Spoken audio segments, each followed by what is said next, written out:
All right, let's get down to the meat of this thing. Let's do the town hall. Where's Fred River? Where are you, Fred? And in a little bit. Not yet. Not yet. Fred, not yet. But I have not forgotten. All right. Here we go. Save the best for last. Can we roll the one about defunding Obamacare? All right. What we're going to do is we're going to show you clips here of Congressman Cantor. And let's go with defunding Obamacare since we've been talking about it anyway. We're going to hear what Congressman Cantor said. This is on the Laura Ingram show when he was Minority Whip talking about this. You got it?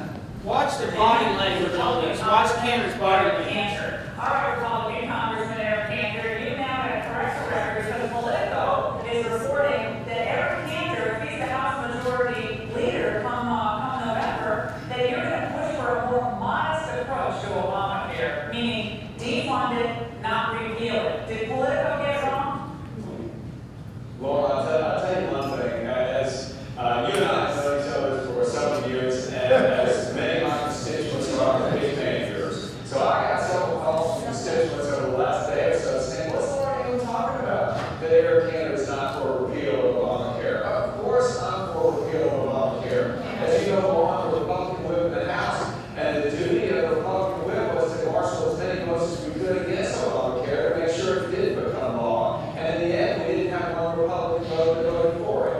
Unfortunately, the bill passed. So we are faced with a situation where hopefully this November, a conservative majority will regain position in the House, and we're going to do everything we can to repeal the bill, to delay the bill, to defund the bill, to do all these steps. Will you pledge, Congressman, if you are House Majority Leader, to see to it that a bill is brought to the floor of the House of Representatives to immediately repeal Obamacare? Will you pledge to do that tonight?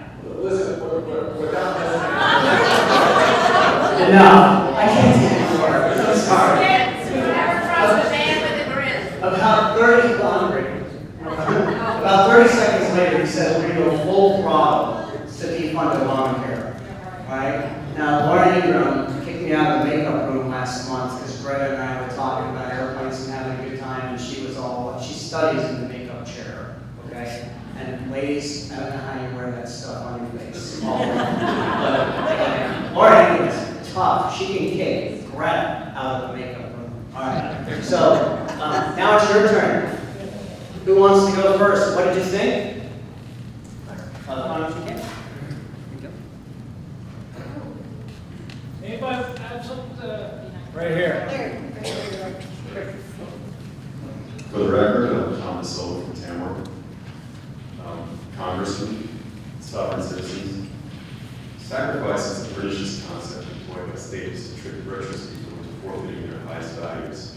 They demanded our hard-earned wealth and our sacred blood be sacrificed for their ends, such as Obamacare or Syria. It's our misfortune that the highest price can be offered for liberty is our lives. But what value is life without liberty? You keep that in mind, Congressman, next time you betray the Republic or defile the Constitution for whatever paltry gain you expect from such a transaction.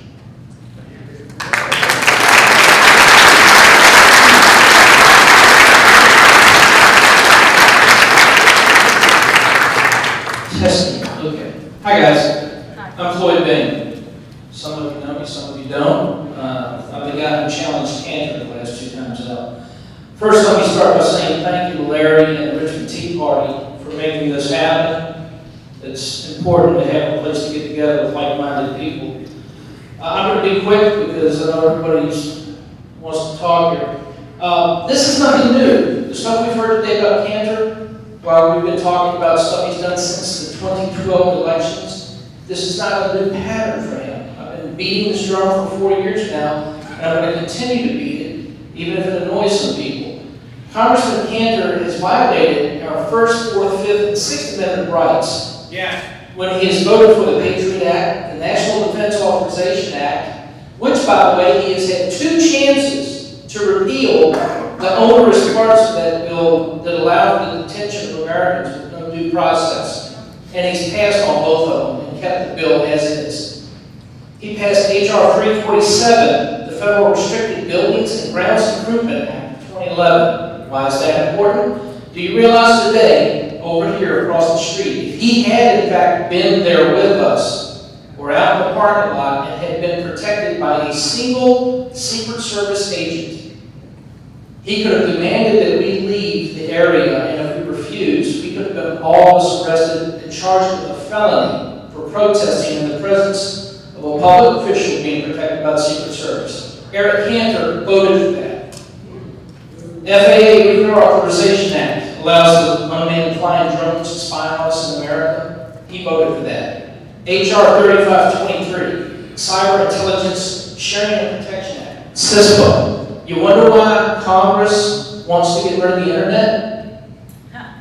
Because we're getting real news there that we're not getting from the mainstream media. All right.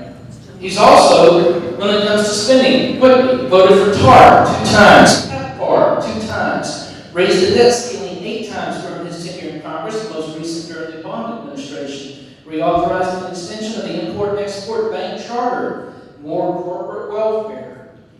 No Child Left Behind, Medicare Part B. Folks, the point I'm making is this is not new. It's a pattern. The man is a progressive. Do you understand? He is not a Republican. He has violated every tenet of the Republican creed. He is not on our side. Next November, if you have to write somebody in, do not reward this man with your vote. That's the only way you're going to change things.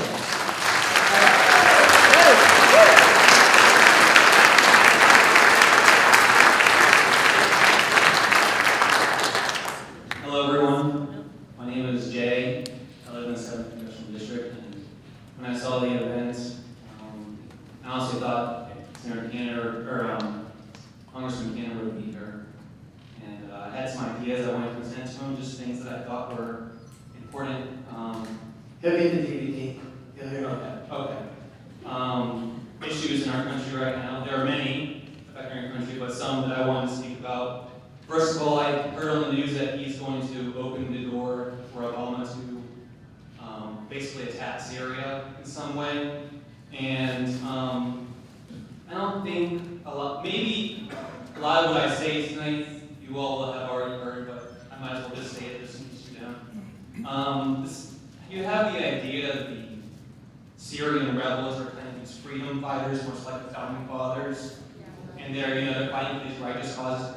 They're actually Al-Qaeda, and we just spend a lot. We're still fighting them in other countries, and the people fighting against Assad are the same people who want to kill us also. So attacking Assad is not going to help our cause. I know we all saw the horrible videos of the dead children, but if we attack Assad, we're just helping the people that are going to want to kill us instead. The NSA and the spy drones in America, when I read 1984 in high school, I thought to myself, this will never happen where I live. And I can see that slowly but surely, 1984 by George Orwell is becoming a reality.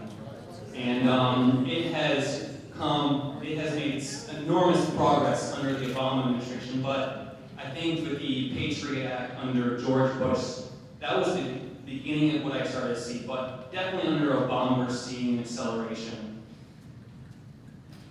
I'm sorry, okay. I wrote a pamphlet about Obamacare and all the lies that were told by Obama, and I'll be glad to, maybe I'll give that to you and you can look over it. It's, the whole, it's not going to raise the debt, it's not a tax. And one more thing is that I wanted to say a little bit more, but a lot of people may not know this. I heard recently that because the Affordable Care Act was deemed taxed by the Supreme Court, it is actually still unconstitutional because it originated that bill that was signed originated in the Senate, and only laws that deal with fiscal matters can only originate in the House. So that's also another option you have if you want to bring that up. It's actually still unconstitutional because of its origin in the Senate. And last thing I'm going to say is that I know you've made appearances on Fox News, but you're really preaching to the choir at that point. We need to make appearances on CNN and MSNBC if we're going to have any effect. We need to, Fox News is a great organization, and I respect a lot of what they say in Limbaugh as well, but we're not getting to the minds of the people who we need to influence. They're not seeing Fox News, they're seeing Piers Can I ask you a Morgan. question? Are you talking to me or? Yes, I am. I'm sorry. I thank you. Well, I'm trying to keep everybody in 2 minutes. My name is Jay. I'm done. Thank you. And this is all, thank you very much.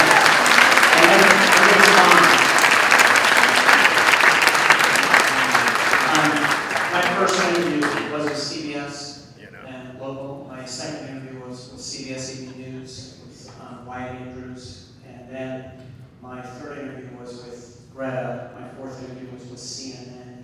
We had an offer to go on hardball and MSNBC. We saw no upside to that whatsoever. Simultaneously, we got ourselves on, and I mean we, this is a combined effort, we got ourselves on the AP wire service so any newspaper in the world can pick that up. They had our story in Berlin, they had our story in Portugal, they had our story in South America, Australia, and some countries, I don't even know how they have an alphabet. I didn't even know where it was from, but seriously, I'm not just on Fox, and other people have been on some stuff too, in print and social media. So we're trying to cast a wide net, but I appreciate you bringing that up. The left needs to hear us. We have better ideas. All right, back here, back. I just have one comment about what you said. Somebody else wants to? Yeah, your first clue is you don't have a microphone. But you'll have your chance. Hey, I'm Charles Crowder, also with the district. Two succinct questions for Mr. Cantor. The first is, I've been by his office, I've been in an email, I've gone by, I've sent him a letter. The first one is, tell me how you're going to get people off the federal subsidy once Obamacare, because it's impossible. It never happens. He will not explain that. His staff will not explain that. He has no plan to do that. The second one is a little off topic, but I promise I'll be succinct. How on earth is backing Obama in bombing Syria going to get those chemical weapons out of Syria? It's not going to happen. It's going to turn it over to people who hate us as much as they do. It's irrelevant. He won't answer the questions. His staff won't answer the questions. They don't answer letters. They don't care. Because they can't answer the questions. All that. Good point.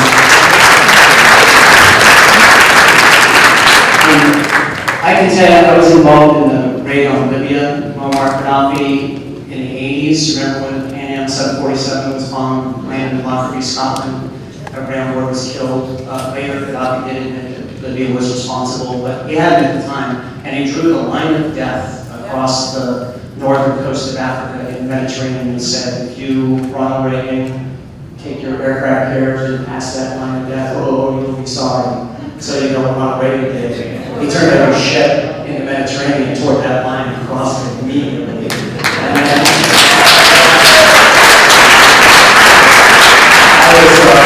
I was flying out of Sicily, the football at the end of the boot, we call Italy, and we flew across the line of death within the week for sure. My particular job was to take out Libyan gunboats, was our thing. We did a small hunt. But I can tell you, not many people had to worry about Muammar Gaddafi ever after that.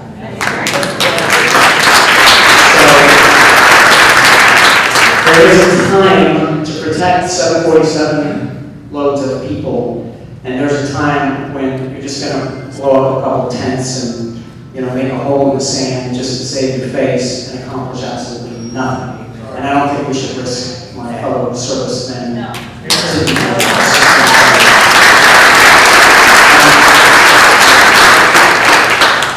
Syria, you roll one on Syria. We've got constant cancel lists on Syria. This is just yeah, and is this about defunding Obamacare, or can we? Okay, we'll come back.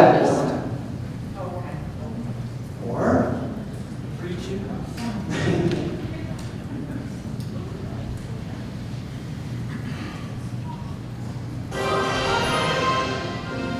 U.S. House of Majority Leader Eric Cantor said he will support President Barack Obama's request for military action in Syria. Cantor said, I intend to vote to provide the President of the United States the option to use military force in Syria.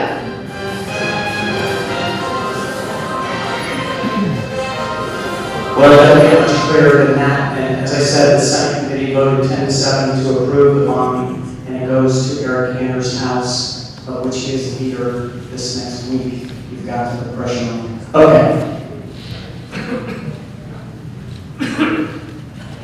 Sorry. Actually, I have a response to what you said about Syria. I was watching it on Fox, and they did show a picture of all those children that had been gassed, you know, like on that orange background with the white children. That was not taken during the Saddam's gassing, according to what I heard. It was Hussein, Saddam Hussein, to do the gassing. One of the other pictures was taken. So that was just something I thank you.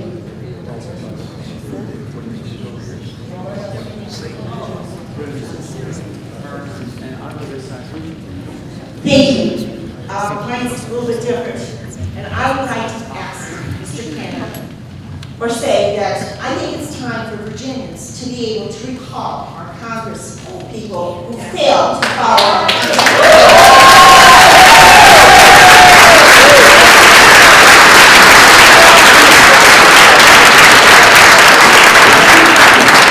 And I also want to ask Mr. Cantor why he's not backing Cuccinelli for governor. Yeah.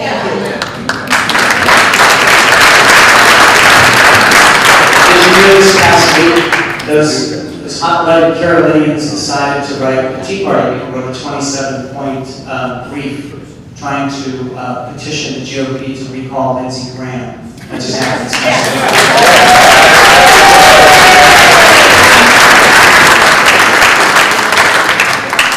I would just like to ask Eric Cantor, where is the eminent endangered target country in Syria? I mean, he's not sending his children, he's sending my children. And we've already had enough time on wars that we aren't really willing to fight to win. If we're going to send our treasure there, we need to be there to win. No control over where they can shoot, when they can shoot, if they're shot at first. When they're dying, those are our children, our husbands, our wives, our families.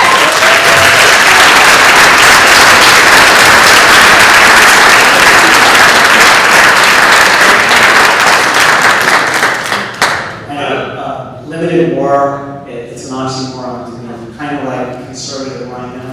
Just doesn't go together. If you're going to unleash those dogs more, you better be ready. You better be ready to play. Because you don't know where it's going. Yeah, just, you don't know. Take my word for it. I made some Soviets really mad one day. If you buy me a root beer, I'll tell you all about it. Okay? And we did the immigration cut, or one of them. Here's Congressman Cantor on immigration, another current hot issue. This is going to come up. He told me himself this tax reform and immigration will come up this fall. So October 1st is the deadline for defunding Obamacare. We have to change it. What was that? Eric types the same way. It's just, you know, big policy and on immigration reform. Will you today endorse the proposal put forward by Senator Rubio?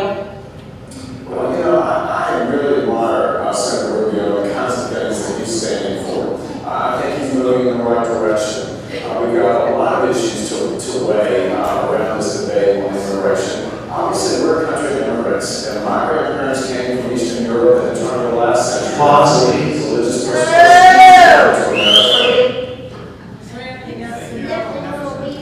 Why is he talking about immigrants? I thought this was about illegal aliens. There's a big difference between the two. There's a big difference between the two. All right? My grandfather came from Denmark. I'm a Viking. Watch out. My grandfather did it the right way, and he fought in World War I to speed up his citizenship. He learned English. His favorite holiday is the 4th of July. He did not break multiple federal laws the second he came into this country. I want to resent that he goes to immigrants talking about my grandfather when this issue is about illegal aliens. That's right there. You know, I just wanted to say that. I get it. Sometimes I get that way. All right. So he's with Rubio on Partners. May I get a clear answer? Did you say yes or no? Forgive me. Did you say yes or no? We're a country member, so I said that I really admire Senator Rubio. He's going in the right direction. We have things that I believe that need to be addressed, border security, to the worker programs, and we need to be addressing Yes. situations where parents and children in this country that are here because of actions of their parents and no other place. Did he ever say yes or no? No, he never is. What? Y'all said no. Alright, so he asked Rubio on the immigration thing. Did you know Eric Mayor just finished a tour within the last month with people like Bob Menendez, a wildly left liberal Democrat? They toured in the Northeast. They had a name for it. It was called the Becoming America Tour. He is pro-amnesty, folks. And it started with the children to get the camel's nose under the tent. I just want to know. And you Will the should- parents be allowed to stay with their children? Oh, well, it's, it's a compassionate thing to do, once you make your children stay, and then, of course, grandma that's with the parents, and the trash man, he speaks a little bit. So the whole family is illegal. Yeah, all right, let's go get it, real quick. Who you got, who got this house? Looking at the parties' tumbling and positions on those issues that contributed to the problems you mentioned, and whether the immigration bill now passed the Senate is an opportunity to set things right. Well, politics, not unlike so many other things, just comes down to caring about people. People don't. If he cared about people, he'd be here.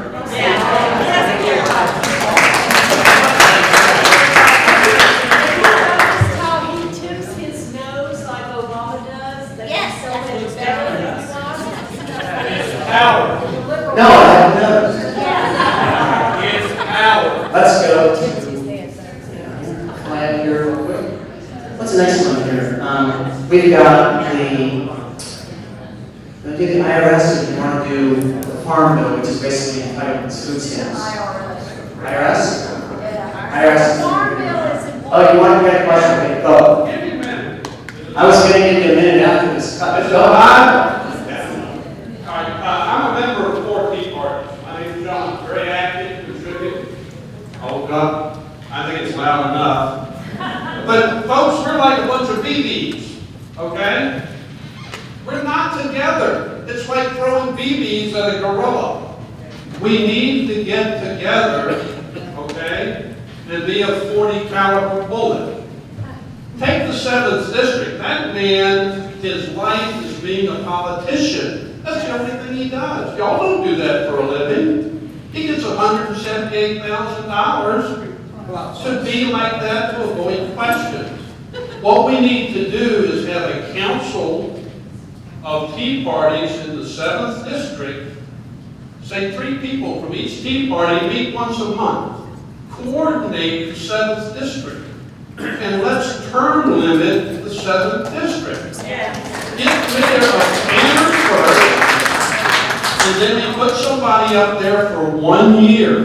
When our country was founded, you left your fields to rot, to go up there and act on things you cared about and come home. We need to term limit it, and the Tea Party is the answer to do that, but you've got to get together. Thanks. The key part of that, the Tea Party is the answer. Y'all know you're the firewall between disaster and, you know what I'm saying? There's nobody else. Can you name another group?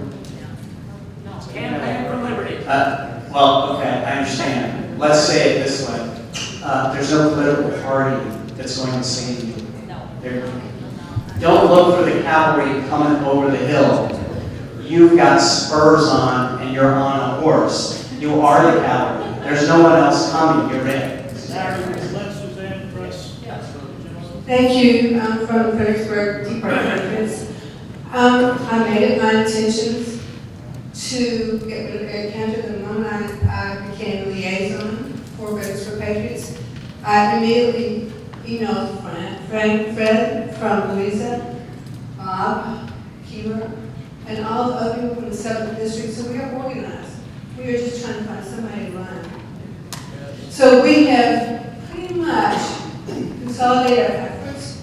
It's just trying to find the one person who is winnable, who has the money, who is conservative, and we can believe and we can all support. It's just going to take us time. I vote for Larry. Yes.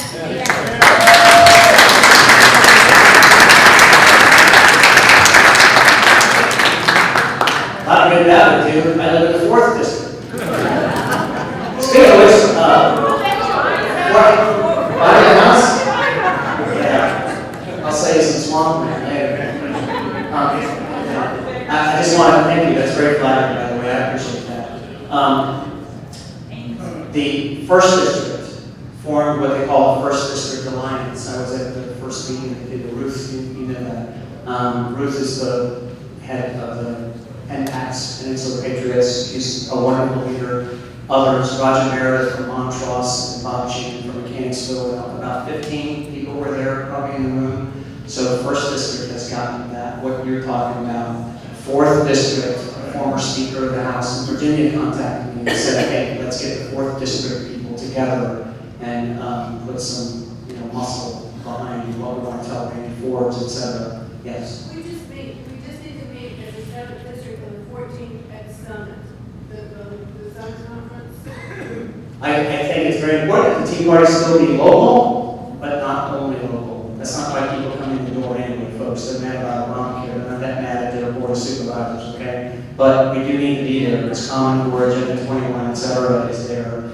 But we also need to unite in congressional districts. And wouldn't it be great if the entire Commonwealth of Virginia, Tea Party, united and actually rolled with all that power? Or what the heck? Let's get other states to do that with us. We can have left gets boots on the ground and fly them from California, and they'll bring them to Virginia, and they'll pay them, put them up in rented houses and stuff. So don't buy me a house.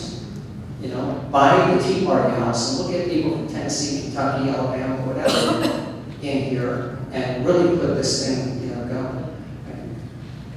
We've got a problem, and the biggest problem we have in Virginia right now is that if we don't do something quickly, Terry McCullough's going to be the next governor of Virginia.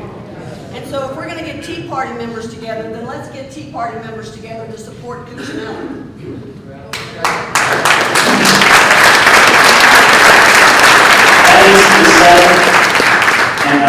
And I want everybody to think Christian Tea Party does not endorse candidates, especially when the IRS is staring at us so hard. But I'm going to say this.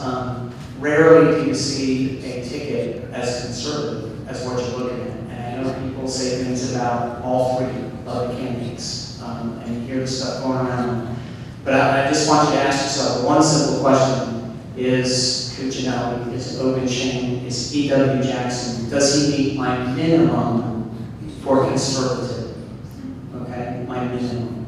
If he does, would you please go out and vote for the guy, even though they're not perfect? If they don't meet your minimum, you've got to vote your conscience or protest or stay home or whatever. You're free. You're free to do that. But just kind of ask yourself. I've heard people say, well, I don't like this and I don't like that, and therefore I'm staying home. And it's like a non-essential. So that's what I'm doing. All right. I just wanted to ask a quick question before we get off the subject of immigration. I do understand how complex the subject that is and how we do not want to be dependent on other countries for our food. I wish we would look harder at work permits rather than granting amnesty. I have a question for Mr. Cantor. What is going to happen when we grant amnesty to the illegal aliens working on crops? They work very hard for 2 or 3 years, and then they realize they send other people sitting back, living off of our government. They might consider to do the same thing. What will happen then? Good point. Good point. Let me make another point here too. You notice how the left is driving the narrative, right? They started with this supposition. Hey, this immigration system is broken. We got to fix it. Right. Is that true? No. Got to go far So, wow, we just figured it out. We're not even politicians. All we got to do is enforce the laws of the books. They're actually joking about, and that's the thing that I don't hear anybody talking about. But the aggravating is exactly, if they need to cut out, they need to pass, because it's not the Constitution. It's I not. don't know where they got this from, as I understand, they never actually passed a law saying that it was illegal. It's an interpretation. So they need to outlaw aggravating.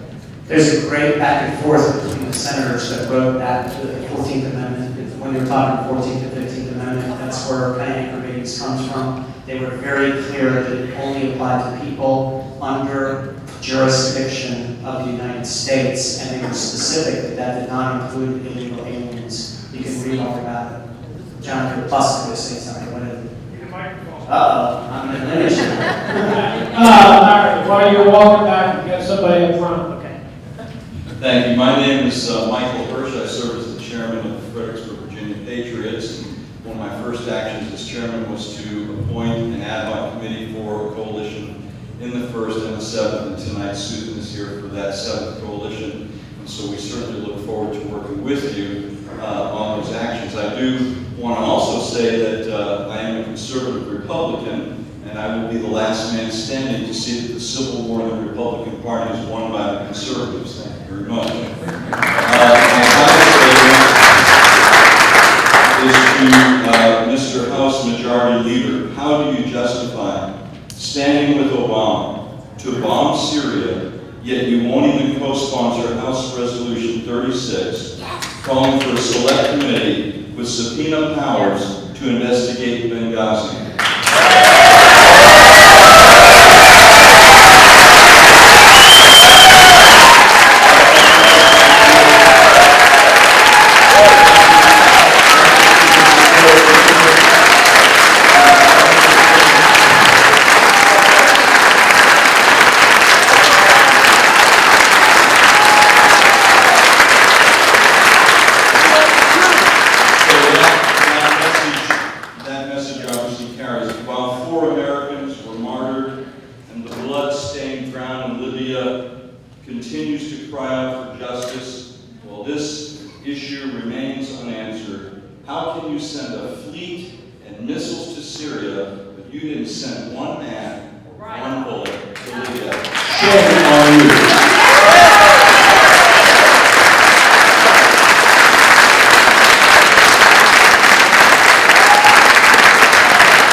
Congressman Cantor, you talked about caring for people in reference to the immigration issue. Well, how about caring about the American people, the American workers, the people supporting this legislation and lobbying you are largely big business people, rich donors who are looking at this for cheap labor and importing cheap technical workers. The American people are going to suffer under this legislation if it's ever passed. So you've got to start looking at the interests of your constituents, the American people. The issue fundamentally is about jobs, taxes, and votes. If this bill is passed, and amnesty is passed, the American worker now with 78% unemployment generally, 15% amongst the black community, even higher in some areas of the black community, we're going to have even higher unemployment. When those illegals become provisionally legalized initially, they are then going to be able to go out and openly compete for jobs with American workers. Right now, they just compete under the table. And under the Obamacare provisions, there will be an incentive for American businessmen to fire American workers and hire the illegals because they are exempted from the health care coverage under Obamacare. So businesses will not have to pay health care for those illegals. This is going to be a disaster for American workers and especially poor Americans and minorities. Taxes. Under the amnesty provisions, Heritage Foundation has estimated and worked out the details that there will be a net cost to the American taxpayer of $6 trillion, over $6 trillion in government costs, new costs of the government as a result over the lifetime of these illegals becoming legalized. So that's a new drain on our pocketbooks and may push us into bankruptcy finally. Votes. The other thing here is that the Pew Research Center has polled illegals in this country and asked them, who would you vote for if you were able to vote? And that they said 8-1 they would vote for Democrats. Republicans are whistling Dixie or smoking funny cigarettes, Congressman, when they think they're going to get a good percentage of the votes of illegals in future elections. If this kind of amnesty goes through, you'll never see the Republican Party ever in control of Washington, the White House, the House, or the Senate again. It'll be one-party rule in this country, and it'll be the end of this country as a free democratic republic. The Congressional Budget Office has reported that over a coming 10-year period, under the provisions of the Senate bill, unemployment would go up, and the per capita gross per product, the per capita income in this country will go down over a 10-year period. It's going to hurt the economy. They claim labor will do fine. Terrorists will be allowed in under this bill. Finally, the bottom line is, Congressman, stop any amnesty compromise with the U.S. Senate in this legislation.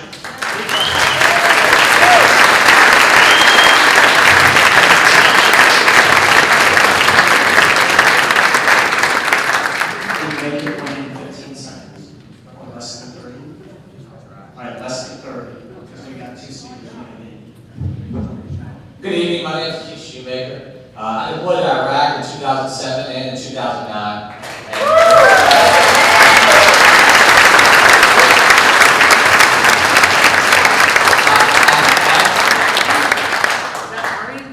Marine Corps. Oh, to the Navy. That's great. The men's department. So, I live in the 4th District in Suffolk, and fortunately for me, Randy Forbes has publicly annotated that he will be voting no for the intervention in Syria. Unfortunately, y'all can try to bang on Cantor's door all day. I think he's going to vote yes. And I also believe there's no way he's going to watch this video because he blatantly ignores yes or no questions to the mainstream media. Thank you. All right, I'll stop you. If you get a promise that when it's 8 o'clock, you don't go, oh, it's 8 o'clock. I gotta get home and watch that thing on TV. Okay? I'm gonna hand it back to him. All right. Okay, so my point is that I want to get at, how do we fix this? Well, the only way to fix the vote in the 7th District is to get rid of Eric Cantor. So how do you do that? Well, what happened the last time? Floyd Bain up front, he said, hey, I'll run.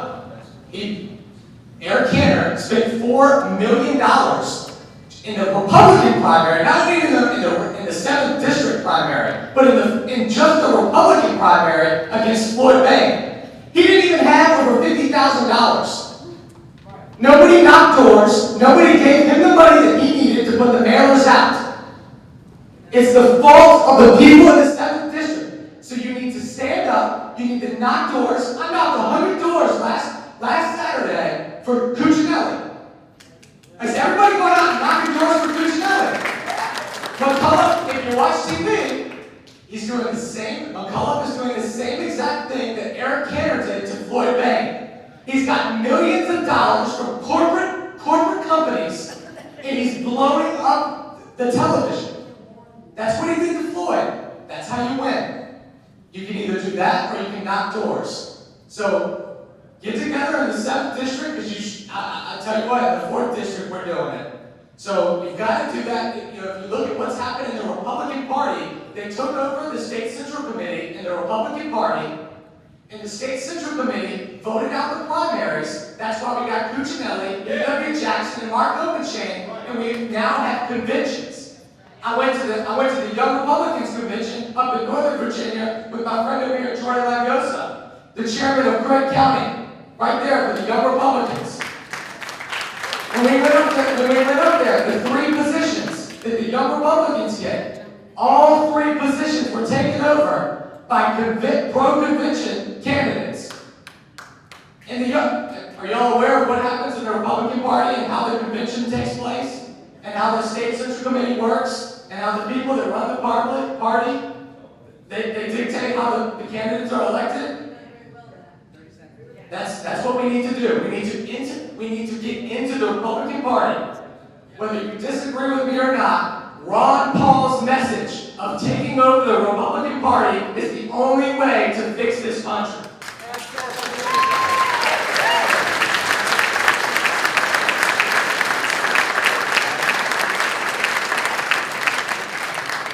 Did you call yourself a Marine? What's a That was quite excellent, and I'm glad the crowd wanted to have me for that. That was a really nice job. Thanks for your service.